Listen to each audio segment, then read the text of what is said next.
What up, y'all? Welcome to the Couch Convos podcast. I'm Ahn-Jell, your lovely, gracious host. First of all, I'm a child of God, but don't play with me, okay? Romulus in Detroit raised me. Huntsville, Alabama adopted me.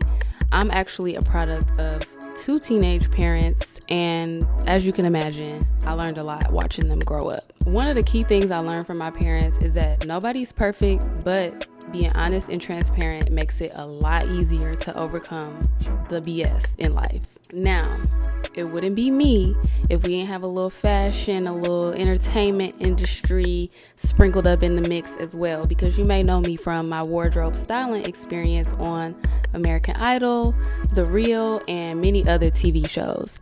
So a mixture of all of those things is what we're going to get into on this podcast. We're going to be having real talk about real situations with some real solutions. So let's get into this episode. Y'all, welcome back to another episode of Couch Convos. Thank y'all so much for watching. If you have been tuning in, y'all know this is like my baby.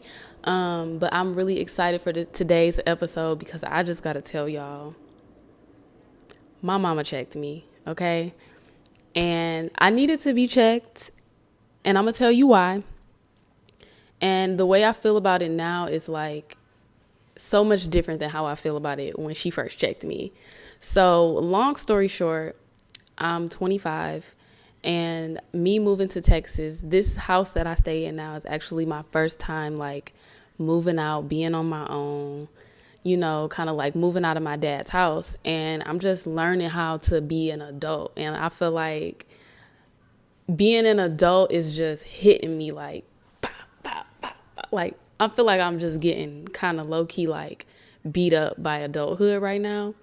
And I don't feel no type of way about it, like in a negative way. And I feel like I kind of need to go through this in order to like grow and be better in the years going forward. But it's just been so many things. And like when it comes to admin stuff like paperwork and making phone calls and all that type of stuff, like I just don't, like, I'm a creative person, so I just don't enjoy doing stuff like that. But that's a part of being an adult.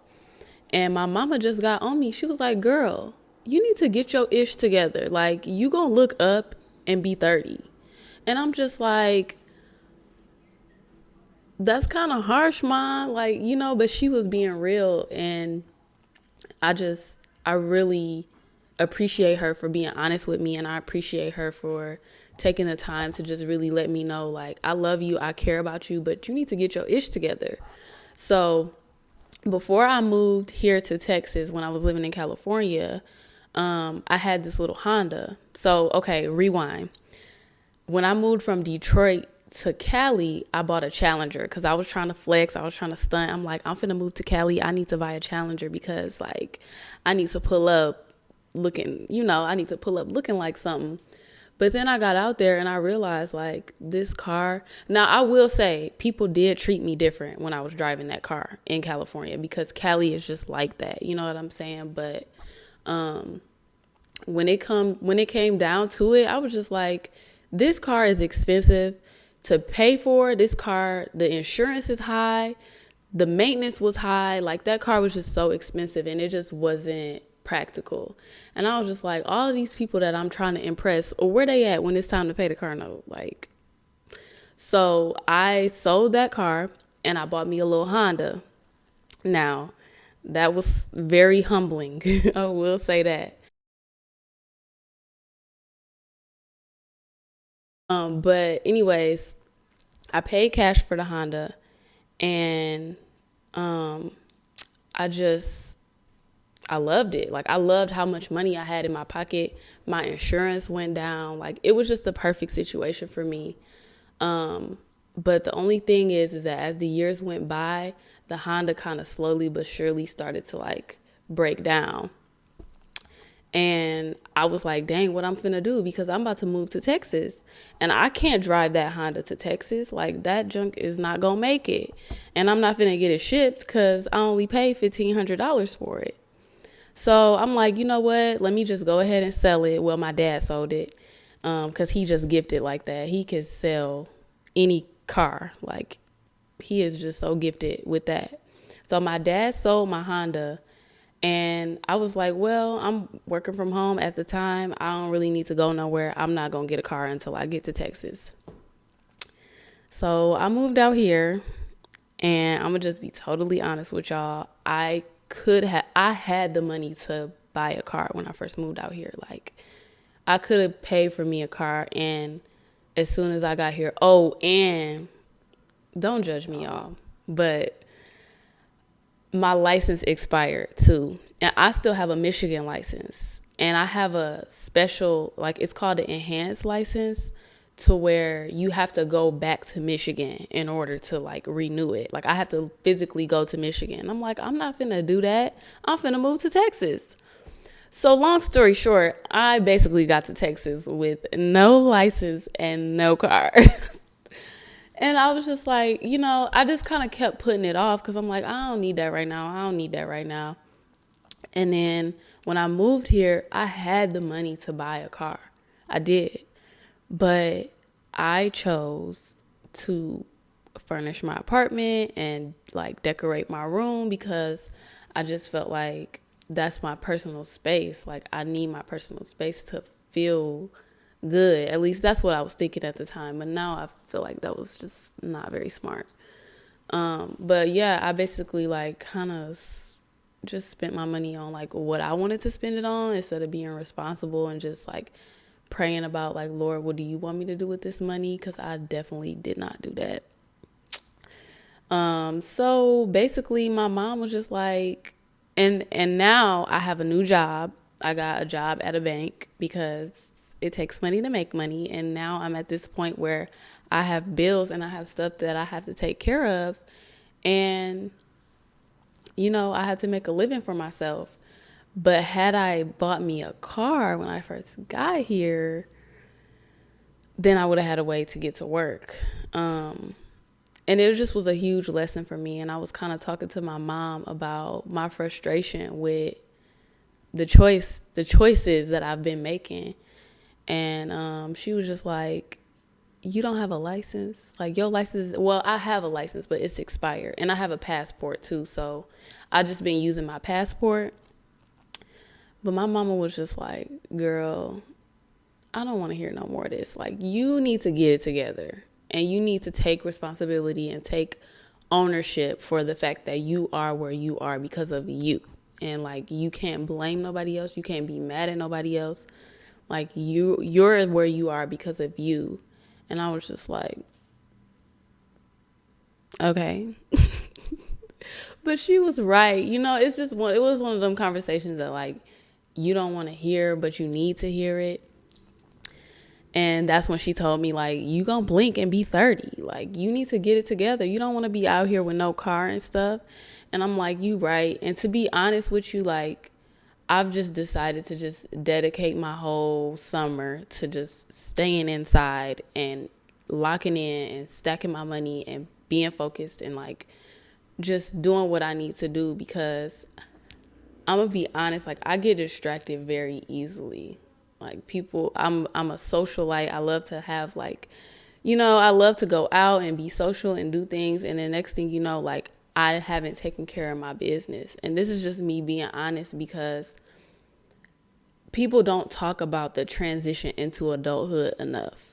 You know what I mean? Like, this conversation is just not being had enough. And thankfully, I have parents and I have family. I have a support system that helps me. But then again, it's like my mama had to tell me, like, you have to understand that we'll help you and we'll support you in what you're doing, but ain't nobody about to enable you, and nobody is about to allow you to take advantage of them either. And she just had to, like, let me know the difference between accepting support and help from my family and, like, allowing them to enable me and take advantage of them as well. Like, it can't be that. So this is just such a huge, huge lesson for me right now in my life. And I just want to make better choices. And I prayed about what my mom said. And I'm so grateful for her for, like, checking me, because when I woke up the next morning, I could just hear God speaking to my heart, like, let me correct you. Ooh. he was like, let me check you. Let me correct you, because this is my love. Like, this is the way I love you. God says he corrects those that he loves. And he was just like, allow me to correct you and check you so that you're not here again in 20 years. And I just want to embrace this season. I really do. I want to embrace this season. I want to embrace this time that I'm in right now, because I feel like it's like molding me and pruning me into who God is calling me to be. And I have a business. So if I'm not on point, if I can't get my paperwork together, and if I can't, stay focused and disciplined enough to save money and do what I'm supposed to do with it, it's the same thing with my business. You know what I mean? And I feel like that's another reason God is calling me to like take a step back from that for a while too. Cause he like, you got some stuff in your personal life that you need to get together first before you out here trying to do all this other stuff. And I just appreciate that. Like, I appreciate my mama. I appreciate God for checking me and loving me, because that's what I need right now.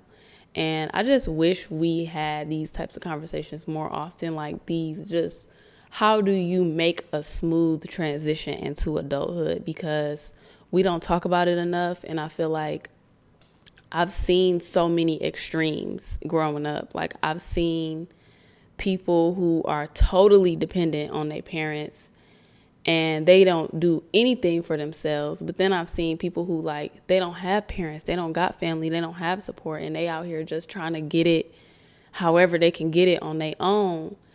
And I'm just like, I don't want to be on either one of those extremes. I want to be very much self-sufficient. It would be nice if my parents do want to help me in, whatever way, but I don't need the help. You get what I'm saying? It'll just kind of be like a blessing kind of thing. But I don't know, the conversation is just so interesting. And then to think about my age, like I'm 25. Should I have everything together by now? Because some people say no. Some people say yeah. Some people say, kind of not really. You're very much grown. Like this, it's just a crazy thing to think about. And I just want to make better choices. I feel like God is really showing me discipline right now.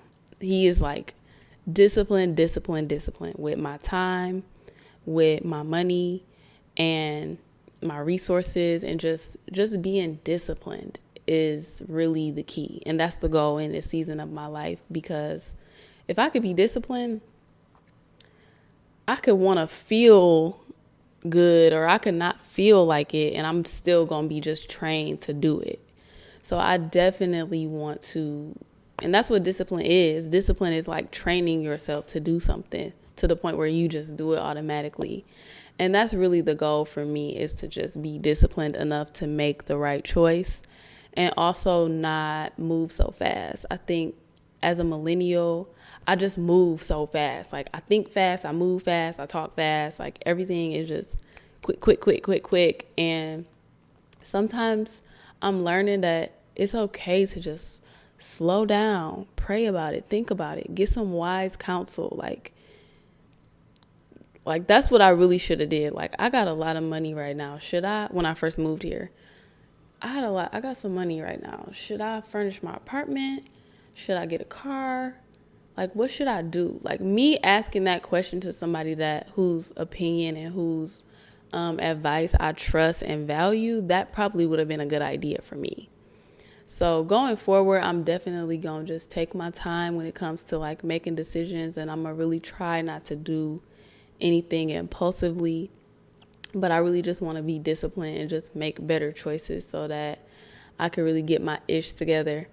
And I'm not even going to lie to y'all. Because of all of this, like, I have just decided to just, like, I don't accept any dates right now because, and maybe I'll talk about dating in another video, but I just feel like guys be asking me out and stuff, and I'm just like, I'm not going anywhere with you because I don't even have a car. Like, I'm not about to go out with no dude that don't got a car. So why would I expect a guy to go out with me and I don't got a car? Like, I just don't I'm not ready for that right now because I need to really focus and lock in on myself. And I feel like that's just kind of raggedy to be out here like doing that. So, and that's just how I was raised. Like, I can't just be out here like that.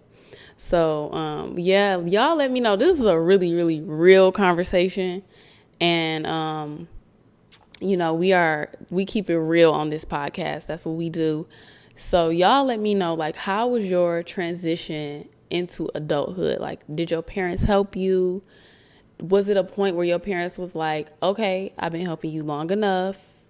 It's time for you to go ahead and do your own thing now. Like, how old were you when that happened? Because I just feel like it's different for everybody and every family. But I've seen, like I said, I've seen both extremes. Like, I've seen what it looks like when you just totally reliant on your parents and they do everything for you and you don't have any responsibility for real on your own. And then I've also seen what it looks like on the other end. So I'm just curious to know, like, other people's stories and other people's journeys and how we can maybe, like, help each other, or help me work through this process of, like, growing into adulthood. So that is it for this podcast. I thank y'all so much for watching. And of course, don't forget to subscribe because we come in with it every Wednesday. And I'll see y'all on the next one. Bye.